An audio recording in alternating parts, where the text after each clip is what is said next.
Hayath Nagar bus depot ముందు బాధితులు ధర్నాకు దిగారు. బస్సు డ్రైవర్ నిర్లక్ష్యం వల్ల సాయికృష్ణ అనే యువకుడి చేయి తీయాల్సి వచ్చిందని వారు ఆవేదన వ్యక్తం చేశారు.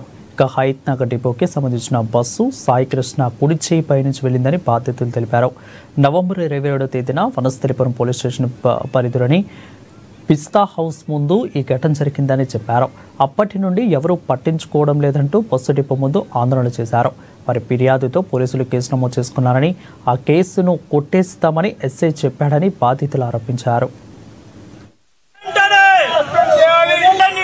డ్రైవర్ యొక్క నిర్లక్ష్యం, ముంగ టైరు డ్రైవర్ సీట్ లో ఉన్న టైరు మా అల్లుడి కుడి చేయి మీదకి పోయింది.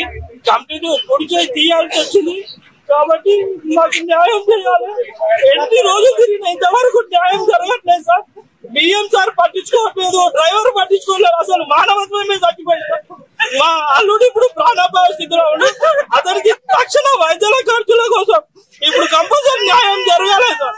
అతనికి డిపోలో ఏదైనా చిన్న ఉద్యోగం కల్పించి ఆయన ఒక ఫ్యూచర్ కి ఒక భరోసా కల్పించాలని ఆర్టీసీ ఎండీని కానీ, మన సిపి సజ్జనారాయణ గాని, మన గౌరవ రేవంత్ రెడ్డి గారిని కూడా మేము దండం పెట్టి అడుగుతున్నాం. మా అల్లుడికి న్యాయం జరగాలి, కంపల్సరీ స్పందించాలి. మానవత్వం ఉన్న ప్రతి ప్రజానిధులు మాకు సహకరించాలి. ఈ కేసును టేకప్ చేయాలి. మా అల్లుడికి న్యాయం చేయాలని మేము మీకు సవినయంగా కోరుతున్నాం. ఎస్ఐసార్ అన్నారు మేము కేసే తీసేస్తామని అనుకుంటున్నాం అని చెప్పడం జరిగింది సార్. మాకు న్యాయం జరుగుతలే, అందుకే ఈ రోజు డిపో మందు కూర్చున్నాం.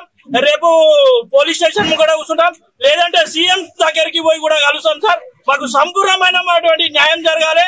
మా వైద్య ఖర్చుల కోసం సాయం చేయాలి. ఆర్టీసీ ఎండి స్పందించాలి, రవాణా శాఖ మంత్రులు స్పందించాలి, గౌరవ సీఎం సార్ కూడా స్పందించి ఇప్పుడు ఉస్మానియా హాస్పిటల్ లో ఉన్నారు సార్. చావు బతుకుల మధ్యలో ఉన్నారు. కంప్లీట్ రైట్ హ్యాండ్ మొత్తం తీసేసారు సార్. అది బ్రతుకుతాడో లేదో కూడా సార్. ఇప్పుడు కంపల్సరీ కనీసం 10,000 ఇస్తాడు సార్. 10,000